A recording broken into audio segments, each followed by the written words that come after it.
Well, all right, family. Glad you can join us again. Hopefully, you did the warm up with me and you hung out. We had a little chat and waxed poetic about some fighting stuff and maybe gave some personal stuff as well, a little bit, and getting to know each other a little bit more. We'll do that at some point as well. Now, one of them, we'll do that more. We'll continue at some point. But one of the main objectives of this fighting training session with us together is I want to incorporate some more knees and stuff. So if you were hanging out and taking a look at the first one when we did the warm-up, you'll notice that toward the end I started incorporating some more knees in it, and so we're going to do some more knee stuff as well, throw it in here, and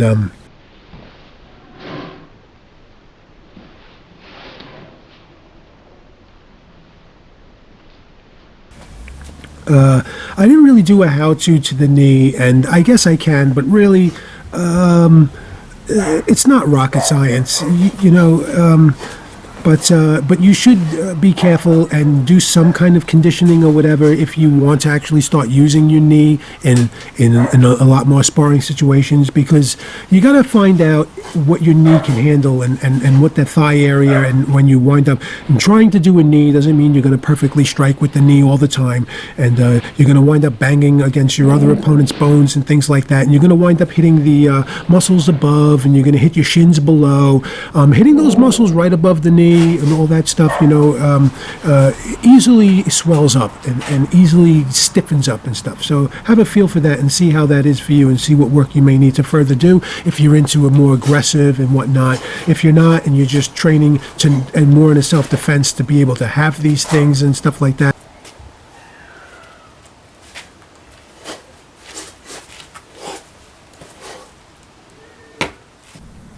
It's not hard to take a look at what I'm doing, and you're going to notice that when you're throwing your knee, okay, the two major planes of motion that could happen is you can sort of be leaning forward or kind of advancing, moving forward with your leverage and center of balance and things, or you can kind of be leaning back. I tend to think that a little bit of leaning back is probably the default natural thing that happens when you're doing the knee. You know what I mean?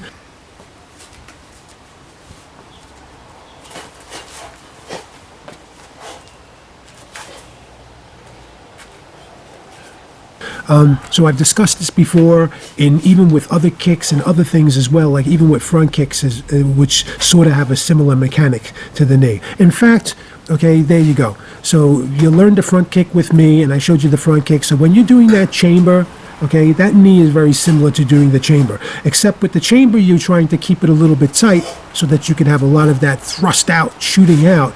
And with the knee, okay, instead of keeping the chamber tight, you're sort of incorporating that thrust forward with the knee. But the important thing is that I don't want you to lean or dip backwards too much, to an extreme amount, in order to get that net leverage of the knee to come out and stuff. So that's one of the most critical things to keep in mind, right?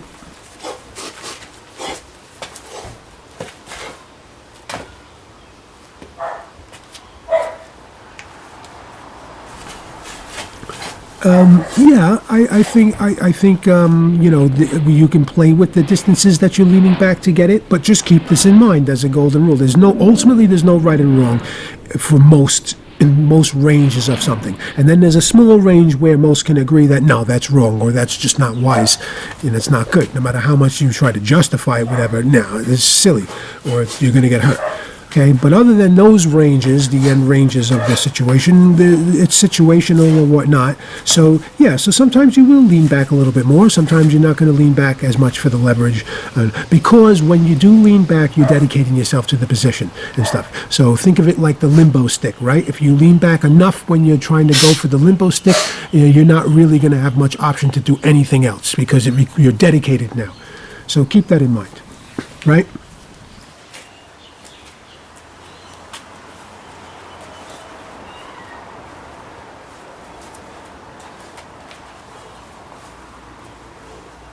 So we're doing lots of knees and stuff, and you're lifting the knee.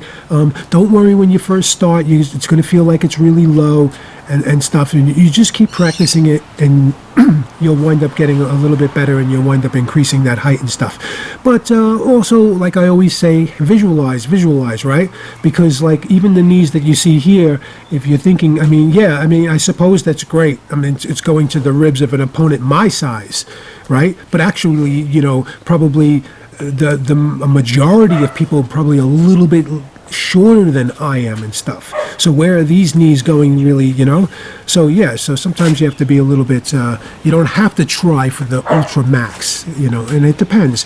And ultimately you should, practice all different heights and all different angles and stuff.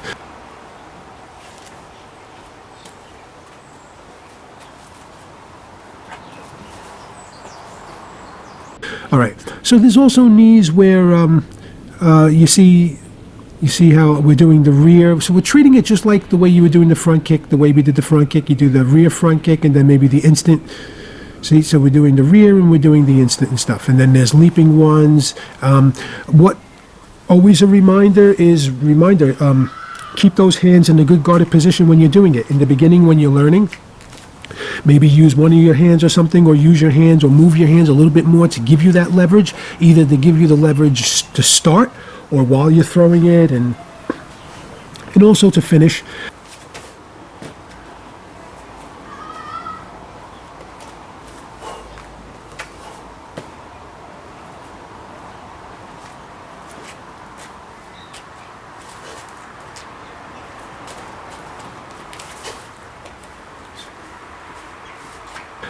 Here I'm showing you just like you see how you could use your rotation of your movement or going forward. So you see how just advancing forward, mimicking it. So rather than advancing forward like you were walking or sliding your foot forward, now imagine you're doing the same advancing but lifting your leg up to get the knee. Yeah.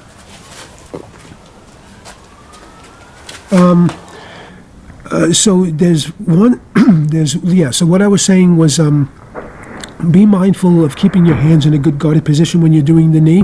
You shouldn't have to just let everything go in order to do the knee, and at the same time, even though your hands are in a good guarded position, making sure they're tight if you're going to have tight fists or whatever, or even if you're going to have open palm, make sure it's a good structure, okay?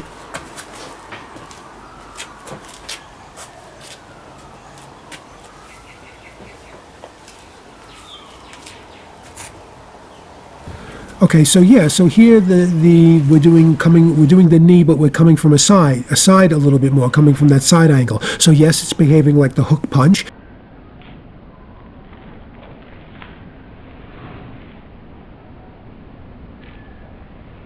Very popular in a lot of combats like Muay Thai fighting and stuff like that you see, and but generally the concept is.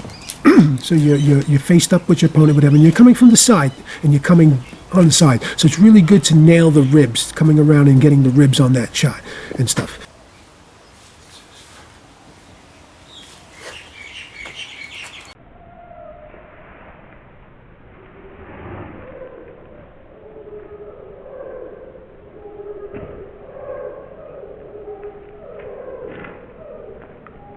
If you do it low enough and you practice it well enough, you can actually try to come like a hook punch side low and nail the thigh, and or even nail coming on the hips with that is quite devastating. And contusions on the hip and all the strikes that hit the hip can stiffen the hip up, and that's going to cause a lot of trouble, right?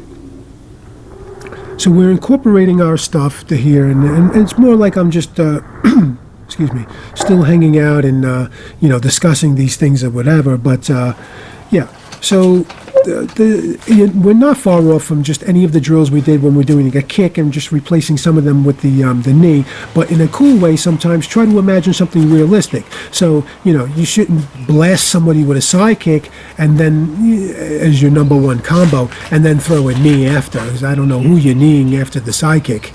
But look, nothing is out of, sometimes you just practice these weird things because they're weird in their flow and stuff. So you want to train your body and get your body used to something that's a little bit, uncoordinated or just, not so familiar and stuff, right? There you go, not so familiar. Okay, so you should be no stranger to some of this. We're exploring our body motion, see, right? So we're doing that outside forearm block, or just basically a forearm block. Then we're throwing our power shot. So it's more like a cross, hooking cross. Here I'm showing you it could be a snap, could be a snapping rear punch and lead and stuff. But what we're doing is we're exploring the body languages, and that's why, like in the warm-up, it's cool to hang out, because you're exploring how your body is behaving and what's doing what in the relationship, and then you can see what you can add onto those movements, what you can attach to it, what coattails you can ride and stuff like that, right?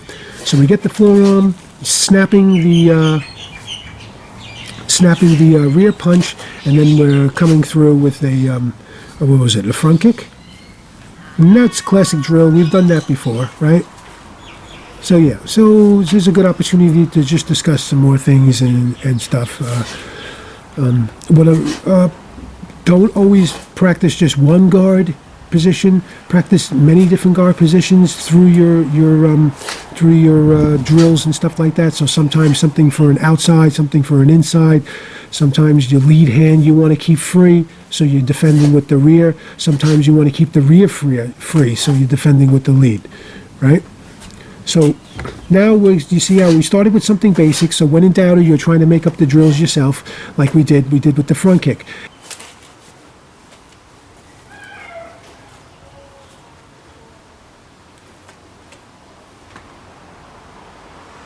And now we're trying to remember that we're trying to focus on getting some knees in there. So there we did it. So now we swapped out the front kick, right? And we switched in the knee to that. There we go. Some more type of stuff, right? So we're doing the front kick and the knee.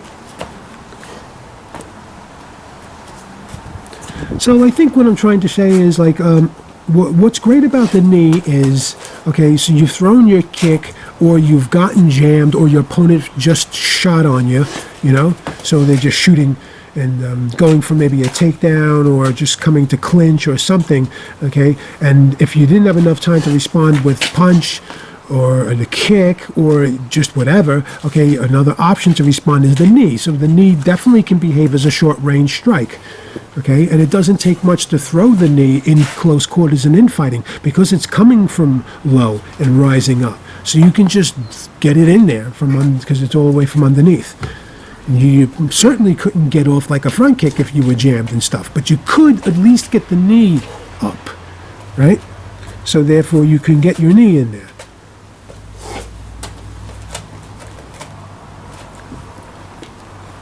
All right. Winter time's pretty much here in Australia, Sydney, Australia. If you didn't know that, that's where I am.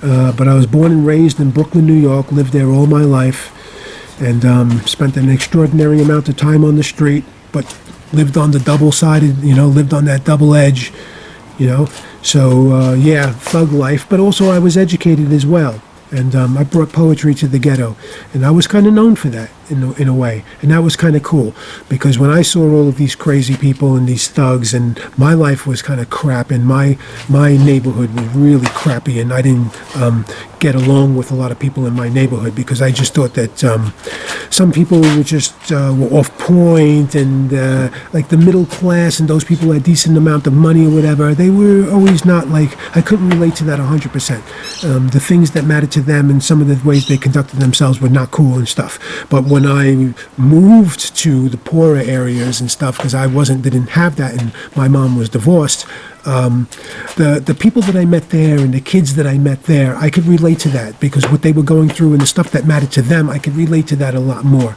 and that was my life and stuff. So it was a little bit, yeah, right.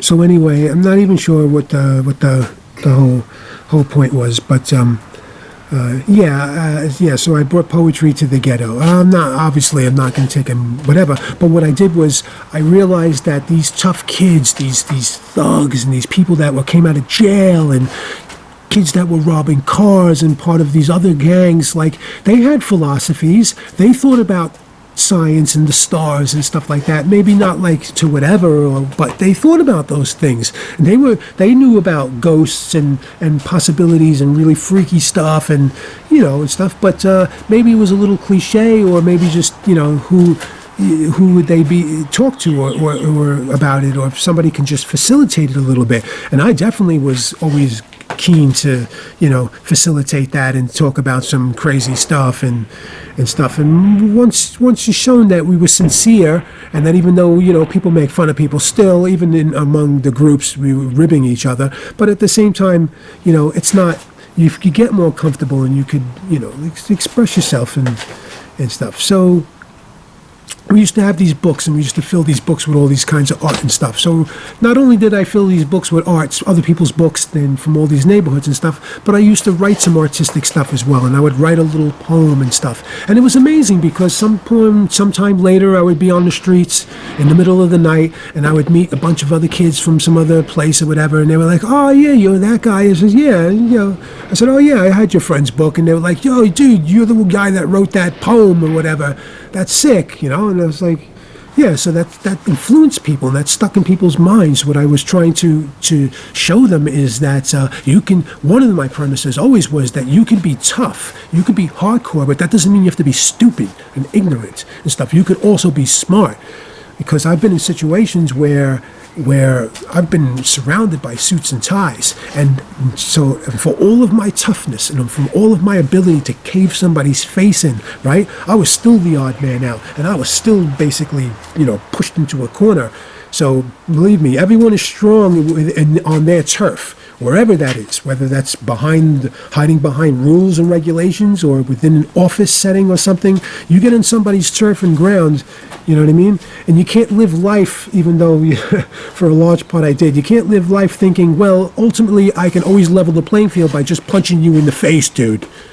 If you cross the line, I don't care who you are, I don't care how smart you are, I don't care what kind of job you have and whatnot, how much money you make, I'll just punch you in the face, I'll just beat the shit out of you and stuff. But I found that you can't live life like that, and that's not, ultimately you can, but you're not going to go far. You're going to, get your respect, and somebody's just going to run away from you, whatever, and then that's it, and then all doors are going to shut.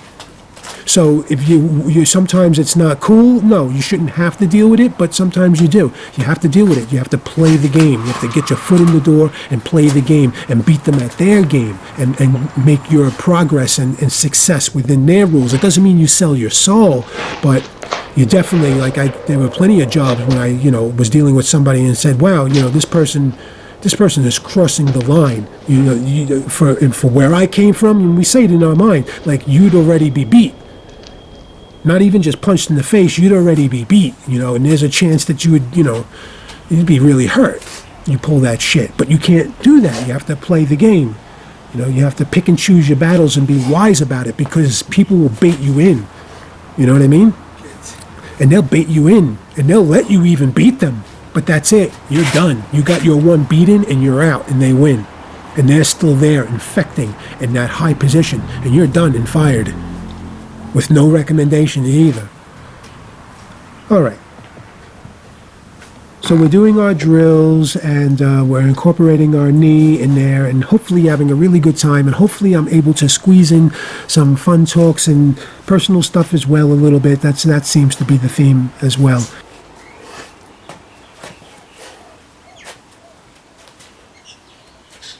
But sometimes you can just do your drill, do your moves from all of the positions that you're actually in. So no shuffles, little side steps, no whatever to get you comfortable or to release your weight or shift your weight and get your leverage and extra momentum. Other times you can, because those little shuffles and moves could also buy you time. They can act like a feint.